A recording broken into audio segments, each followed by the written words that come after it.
Cashless treatment. സംസ്ഥാന സർക്കാരിന്റെ Norka care ഇൻഷുറൻസിലൂടെ പ്രവാസികൾക്ക് 5 ലക്ഷം മുതൽ 10 ലക്ഷം വരെ അപകട ഇൻഷുറൻസ് ലഭിക്കുന്നതായിരിക്കും. പ്രവാസികൾക്കും കുടുംബങ്ങൾക്കും 5 ലക്ഷം അപകട ഇൻഷുറൻസിനും 10 ലക്ഷം ആരോഗ്യ ഇൻഷുറൻസിനുമാണ് ഇതിലൂടെ ലഭിക്കുന്നത്. കൂടാതെ ഇതുവരെ NRI കാർഡ് എടുത്തിട്ടില്ലാത്തവർക്ക് പുതുതായി അപേക്ഷിക്കാം. 24 മണിക്കൂറിനുള്ളിൽ NRI കാർഡ് ലഭിക്കുന്നതായിരിക്കും.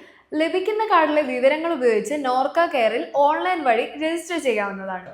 നോർക്ക റൂട്ട്സ് വെബ്സൈറ്റ് വഴിയും നോർക്ക കെയർ മൊബൈൽ ആപ്പ് വഴിയും ഇതിലേക്ക് അപേക്ഷ സമർപ്പിക്കാവുന്നതാണ്. എന്നാൽ നോർക്ക കെയർ ഇൻഷുറൻസിൽ അപ്ലൈ ചെയ്യാൻ പ്രവാസി ID, NRI, അതുമല്ലെങ്കിൽ സ്റ്റുഡൻറ് ID ഇവയിൽ ഏതെങ്കിലും ഉള്ളവർക്ക് മാത്രമായിരിക്കും സാധിക്കുക. നവംബർ 30 വരെ സ്കീമിന്റെ രജിസ്ട്രേഷൻ നീട്ടിവെച്ചിട്ടുണ്ട്. 70 വയസ്സ് വരെയുള്ള പ്രവാസികൾക്കും കുടുംബങ്ങൾക്കും ഇതിൽ അപ്ലൈ ചെയ്യാവുന്നതാണ്. അപ്പോൾ ഇതുപോലുള്ള ഇൻഫോർമേറ്റീവ് വീഡിയോസിനായി ചാനൽ സബ്സ്ക്രൈബ് ചെയ്യുക.